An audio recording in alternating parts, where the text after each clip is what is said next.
ಶಿವಕುಮಾರ್ ಸಚಿವ ಸಂಪುಟದಂಗೆ ಅವ್ರಿಗೂ ಸಹ ಪ್ರಬಲವಾಗಿ ಕೊಡಿಸ್ಬೇಕಂತ ಇವರೇ ಮುಂಚೂಣಿಯಲ್ಲಿದ್ದಂಥ ನಾಯಕ ಅಂದರೆ ಡಿ ಕೆ ಶಿವಕುಮಾರ್. NA ಅವ್ರನ್ನ ಬಿಟ್ಕೊಡೋದಕ್ಕೆ ಎಲ್ಲೂ ಸುಖಾರಾಮ್ ಇಷ್ಟ ಇರಲಿಲ್ಲ. ಎಲ್ಲೋ ಜಾತಿ ವ್ಯಾಮೋಹದಲ್ಲಿ ಇವ್ರಿಗೆ ಕೈ ತಪ್ಪಿರ್ಬಹುದಾ? ಇಲ್ಲ, ಈ ವಿಷಯ ಏನಂದ್ರೆ ಖಂಡಿತವಾಗಿ ಹಂಗೆ ಇರ್ಬೋದು. ಯಾಕೆ ಹೇಳ್ತಾ ಇದ್ದೀನಿ ಅಂದ್ರೆ, ಜಾತಿ ಇದ್ರಂತೆ ಇಲ್ಲ. ಈಗ ಬಂದು ಹೈಕಮಾಂಡ್ ತೀರ್ಮಾನ ಮಾಡುತ್ತೆ ಅಂತಾರೆ. ಹೈಕಮಾಂಡ್ ತೀರ್ಮಾನ ಮಾಡೋದಕ್ಕೆ ಇಲ್ಲಿ ನಡೆಯುವಂತ ಇಲ್ಲಿರುವಂತ ವಾತಾವರಣಗಳು ಏನು ಎಂತ ಅಂತ ತಿಳಿಸೋರು ಯಾರು? ಹೈಕಮಾಂಡಿಗೆ ಇಲ್ಲಿ ಇರುವಂತ ಹಿಂಗೆ ಹಿರಿಯ ನಾಯಕರು ತಾನೇ ಅವ್ರಿಗೆ ತಿಳಿಸೋದು. ಈ ಹಿರಿಯ ನಾಯಕರುಗಳು ತಿಳಿಸುವಾಗ ಇಲ್ಲಿ ಎಲ್ಲೋ ತಪ್ಪೋಗಿದೆ. ಹಿಂಗೆ ಯಾಕೆ ಹೇಳ್ತಾ ಇದ್ದೀನಿ ಅಂದ್ರೆ, ನಾನು ಇವತ್ತು ಪಕ್ಷಕ್ಕೂ ಗೊತ್ತು, ಎಲ್ಲರಿಗೂ ಗೊತ್ತು, ನಮ್ಗೆಲ್ಲರಿಗೂ ಗೊತ್ತು ಆರಿಸ್ ಸಾಹೇಬರ್ ಅವ್ರಿಗೆ ಮಂತ್ರಿ ಆಗೇ ಆಗ್ತಾರೆ ಅಂತ ಹೇಳಿ.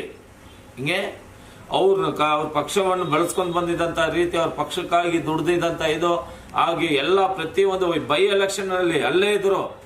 ಹಿಂಗೆ ಬೈ ಎಲೆಕ್ಷನ್ ಅಲ್ಲಿ ಅಲ್ಲೇ ಇದ್ರು. ಅದೇ ರೀತಿನಲ್ಲಿ ಕೇರಳಾಗ ಹೋಗಿದ್ರು. ಈ ತರ ಬಂದು ದಿನನಿತ್ಯ ಪಕ್ಷ ಎಲ್ಲಾ ಕಡೆಯನ್ನು ಬೆಳೆಸಕ್ಕೆ ಅವರು ಪಕ್ಷಕ್ಕಾಗಿ ದುಡ್ದಂತವ್ರು, ಪಕ್ಷಕ್ಕಾಗಿ ದುಡಿತಾ ಇರುವಂತವ್ರು. ಇಂಥವ್ರಿಗೆ ಬಂದು ನೀವು ಮಂತ್ರಿ ಸ್ಥಾನ ಕೊಡ್ಲಿಲ್ಲ ಅಂದ್ರೆ ಏನಾಗಿದೆ ಅಂತ ನಮ್ಗೆ ಓಪನ್ ಆಗಿ ತಿಳಿಸಿ.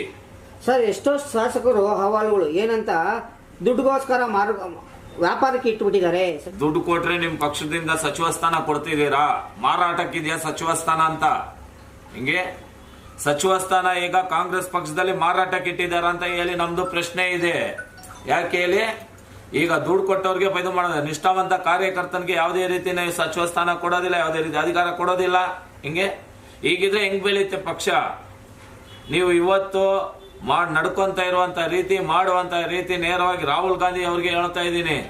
ನಿಮ್ಗೆ ಬಂದು ಯಾರು ಇವ್ರು ಕೈ ತಪ್ಪಿದಾರೋ ಅವ್ರು ಏನಾದ್ರು ಬೇರೆ ಒಬ್ಬರ ಹತ್ರ ದುಡ್ಡುಗಳನ್ನ ಈಸ್ಕೊಂಡು ನಿಮ್ಮ ಹತ್ರ ಬಂದು ಏನಾದ್ರು ರಿಪೋರ್ಟ್ ಕೊಟ್ಟಿದಾರ, ಇದೇನು ಸಚಿವ ಸ್ಥಾನವನ್ನು ಮಾರಾಟಕ್ಕೆ ಇಟ್ಟಿದ್ದೀರಾ ಅಂತ ರಾಹುಲ್ ಗಾಂಧಿ ಅವ್ರಿಗೆ ನೇರ